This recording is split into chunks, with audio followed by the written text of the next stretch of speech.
Bonjour à tous, je vous propose ici un petit cours sur les dérivés. J'ai cherché une vidéo de Roland van der Straten, mais malheureusement je ne l'ai trouvée pas excellente pour une fois. Donc je vais la faire moi-même, j'espère qu'elle sera à la hauteur. Alors, j'ai ici sur ce site web qui s'appelle coursdemaths.eu toute une série de formules de base pour apprendre à calculer des dérivés de fonctions. Il y a 18 formules. Moi je vous propose d'utiliser la formule 1, 2, 3, 4, 5, 6 et 7. Les suivantes, nous ne les verrons pas ensemble.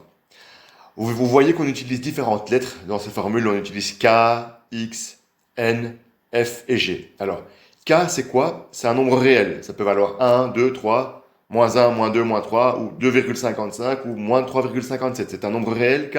Ça peut valoir n'importe quel chiffre, même 0. X, c'est notre inconnu, comme d'habitude, une variable. N, c'est un nombre qui appartient également au réel. Vous voyez, c'est ici indiqué K, L et N appartiennent à l'ensemble des nombres réels, c'est bien, donc tous les nombres possibles et imaginables. F ou G, ce sont des fonctions de X, donc c'est les fameux Y qu'on utilise d'habitude, ou souvent on utilise F de X. Quoi d'autre? A, nous ne le verrons pas ensemble dans les exercices, donc je n'en parle pas.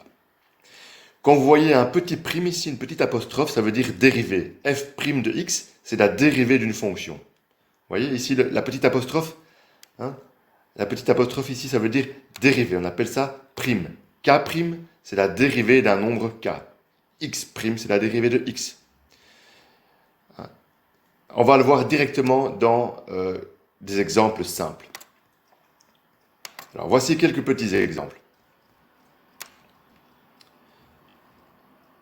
Prenons par exemple y égale 3. J'aurais pu dire f de x égale 3. Que vaut la dérivée de 3 ou que vaut la dérivée de y? Eh bien, c'est 0. y' égale 0. Ça, c'est une formule à connaître par cœur. Si j'avais dit y égale 4, que vaut la dérivée? C'est 0.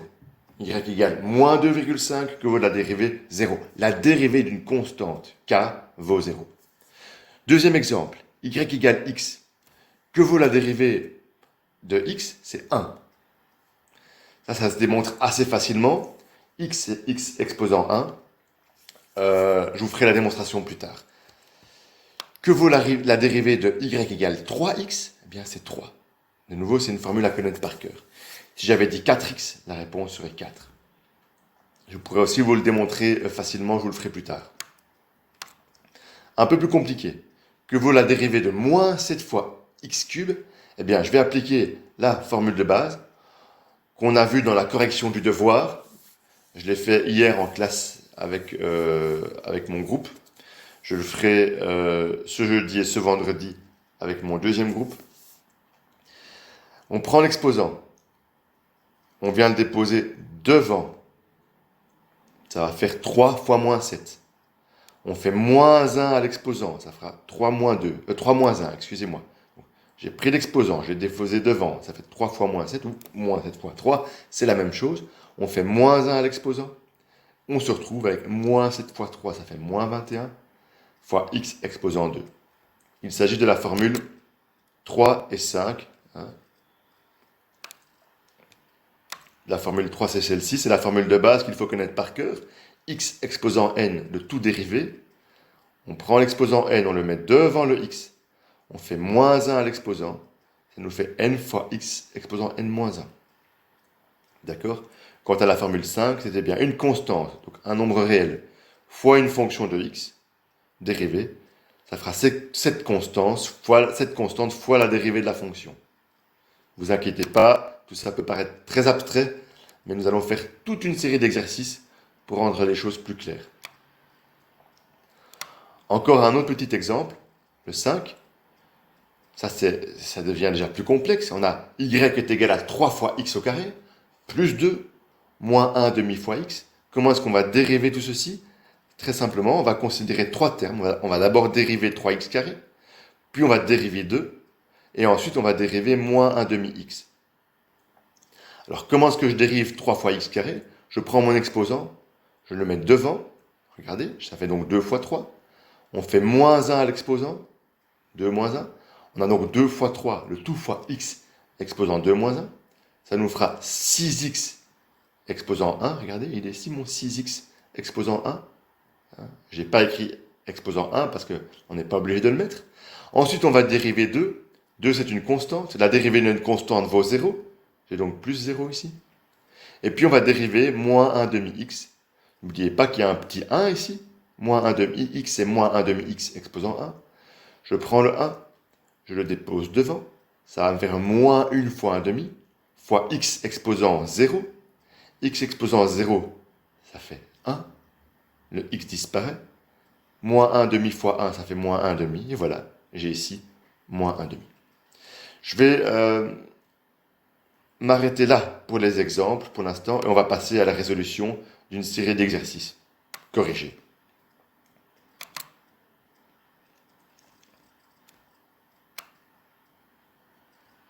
Alors, prenons le niveau débutant.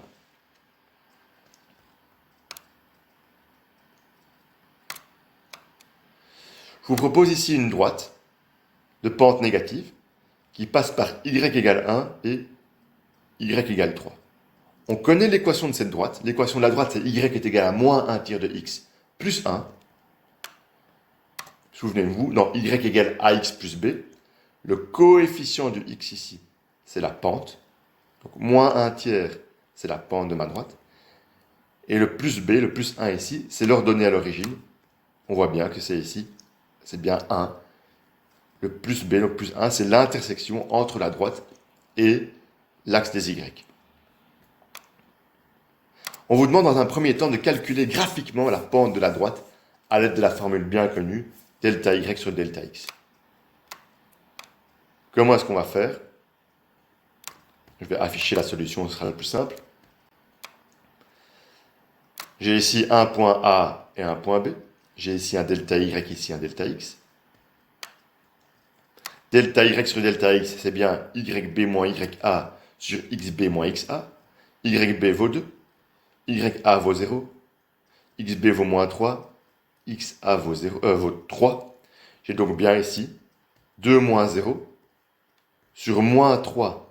Moins 3, ça me fait 2 sur moins 6, ce qui revient à moins 1 tiers quand je simplifie la fraction. Deuxième question, calculer la dérivée de ma fonction. Je reviens à l'énoncé. Eh bien, en question B, on vous demande de calculer la dérivée. Souvenez-vous, on a deux termes ici. On va calculer d'abord la dérivée du premier terme, ensuite la dérivée du second. Que vaut la dérivée de moins 1 tiers de x? Eh bien, on a un petit exposant 1 ici. On met le petit exposant 1 devant. Ça fait moins 1 fois 1 tiers fois x exposant 0. X exposant 0, ça fait 1. Moins 1 fois 1 tiers fois 1, ça fait moins 1 tiers. Que vaut la dérivée d'une constante? Elle vaut 0. Moins 1 tiers plus 0, ça fait moins 1 tiers. On a donc la dérivée de cette équation qui vaut y'. Le résultat, c'est moins 1 tiers. Tirer une conclusion sur les réponses obtenues en A et en B, eh bien, la pente de la droite, calculée en A par la méthode bien connue, delta y sur delta x, ou yb moins ya sur xb moins xa, est égale à la dérivée de l'équation de cette droite. Vous avez vu que par la méthode des dérivées, on a obtenu moins 1 tiers. Et ici aussi. La dérivée d'une fonction linéaire du type y égale ax plus b est donc égale à la pente de cette fonction, donc à delta y sur delta x. Autrement dit, au coefficient angulaire de la droite. Je vous rappelle que le mot pente a pour synonyme coefficient angulaire, et dans certains livres de mathématiques, vous verrez même coefficient directeur. Calculer une dérivée, ça revient donc à calculer une pente. Ou calculer une pente, ça revient à calculer une dérivée. Vous voyez que dans l'exercice présent, nous n'avons pas besoin des dérivées pour calculer la pente de la droite. Par contre, dans l'exercice de Roland van der Straeten avec la parabole, la dérivée était vraiment intéressante pour calculer rapidement la pente de la tangente à la courbe en x égale 1. Souvenez-vous de la vidéo de Roland. Alors, je vous propose de passer à un autre exercice.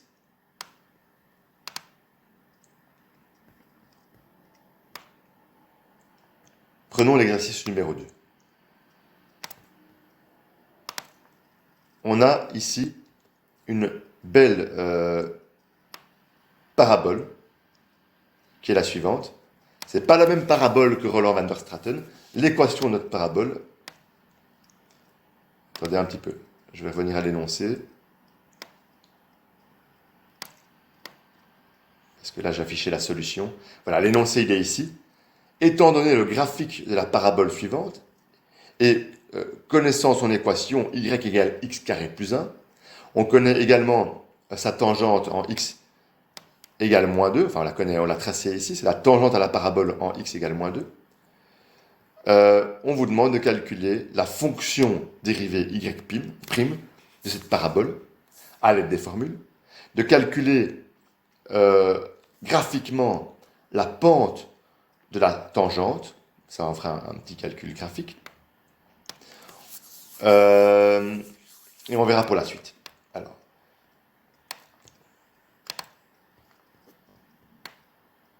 la dérivée de y égale x carré plus 1, ben c'est y', c'est donc x carré plus 1 prime, c'est bien donc l'équation de cette parabole.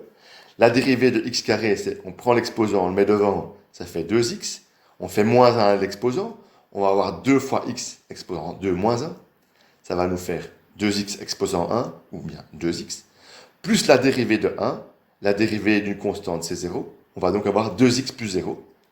Notre dérivée vaut donc 2x. Ensuite, calculer graphiquement la pente de la tangente. On avait ici une tangente à la courbe en x égale moins 2. Que vaudra sa pente? Ben, c'est pas compliqué. Je prends 2 points sur la droite, au hasard. J'ai pris le point B et le point A. Le point B passe par x égale moins 2 et y égale 5. Et le point A, je vois qu'il passe par 1, moins 1. Que vaut la pente? Eh bien, YB moins YA sur XB moins XA. YB, c'est 5. YA, c'est 1. On aura donc 5 moins 1, divisé par moins 2, moins 1. Voilà, 5 moins 1, divisé par moins 2, moins 1, ça va nous faire 4. Sur moins 2 plus 1, 4 sur moins 1, ça va nous faire moins 4. J'ai donc la pente de ma tangente. On voit bien que c'est une pente négative. Elle vaut moins 4. Alors, laissez-moi voir si on va faire la suite de l'exercice parce que c'est un peu plus compliqué, c'est peut-être un petit peu tôt. Je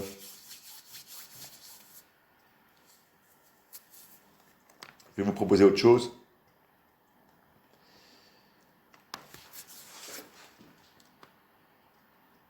On va calculer la pente de cette tangente par la méthode des dérivés. Donc on a trouvé que la pente de cette tangente valait moins 4 par le delta y sur delta x. Essayons de voir si on peut trouver la même valeur par la méthode des dérivés. Eh bien, on sait que la fonction dérivée de cette parabole, c'est 2x. On l'a calculé lors de l'exercice A, du sous-exercice A. On sait que la valeur de x en ce point-ci, c'est moins 2. On va aller remplacer la valeur d'abscisse dans ma dérivée. X, on le remplace par moins 2. 2 fois moins 2, ça fait quoi? Ça fait moins 4. Y' vaut moins 4 en x égale moins 2. Je viens de vous montrer donc que la fonction dérivée permet de calculer la pente en x égale moins 2, la pente de la tangente à la parabole. Il suffit de remplacer ici x égale moins 2 dans la fonction dérivée. La fonction dérivée vous permet donc de calculer la pente de toutes les tangentes à la parabole en différentes valeurs de x. Voilà, ça c'était pour l'exercice numéro 2. Je vous propose de ne pas faire la suite de l'exercice parce que c'est aller un tout petit peu vite par rapport à la théorie que nous avons vue ensemble. Passons à l'exercice 3. Dans le 3, nous avons un sous-exercice 1 et un sous-exercice 2 qui m'intéressent. Le 3 et le 4, nous n'allons pas les faire maintenant, c'est un petit peu plus compliqué et ça ne m'intéresse pas pour le moment. Alors le 1 et le 2. Calculez la dérivée ici de y égale 2x cube plus 4x carré moins 5x plus 7.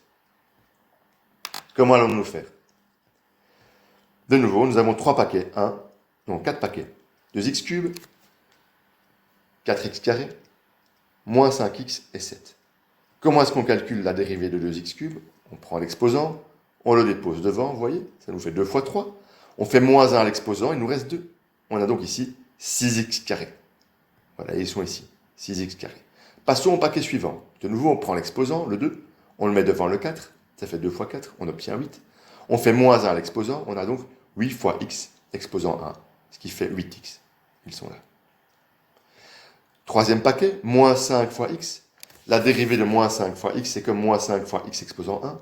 L'exposant 1, on le met devant. Ça fait moins 1 fois 5 fois x exposant 0. X exposant 0, ça fait 1. On se retrouve avec moins 5 fois 1, ça fait moins 5. Et quelle est la dérivée d'une constante? D'un réel, la dérivée de 7, c'est 0.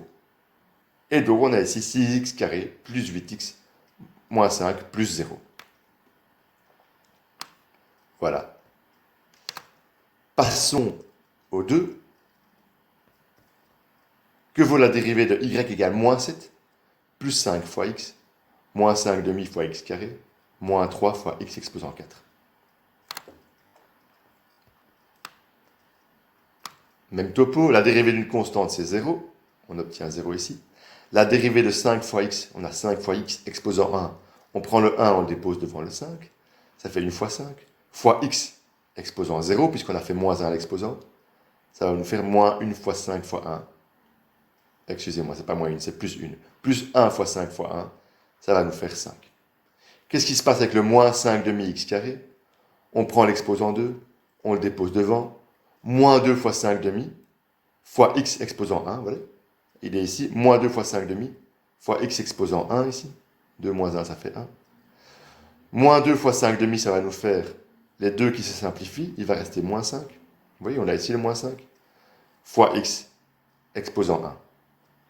On passe au dernier paquet, moins 3x exposant 4. Le 4 vient se mettre devant, multiplicateur, moins 4 fois 3, fois x exposant 4 moins 1. Vous voyez le 4 moins 1 ici? Moins 4 fois 3, ça va nous faire moins 12. 4 moins 1, ça nous fera 3. Moins 12x cube. Terminé. Ça, c'est la méthode de base. Hein. Vous verrez, après ça, on fera plein d'exercices intéressants. Voilà, je pense qu'avec ces deux premiers exercices, on a déjà pas mal de matière. Ici, j'ai un exercice avec des exposants fractionnaires.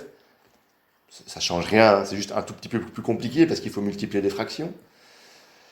Ça, le 7, on ne le fait pas, ça implique des notions plus complexes qu'on verra peut-être après, si le confinement nous le permet. Les racines, on ne va pas les faire non plus.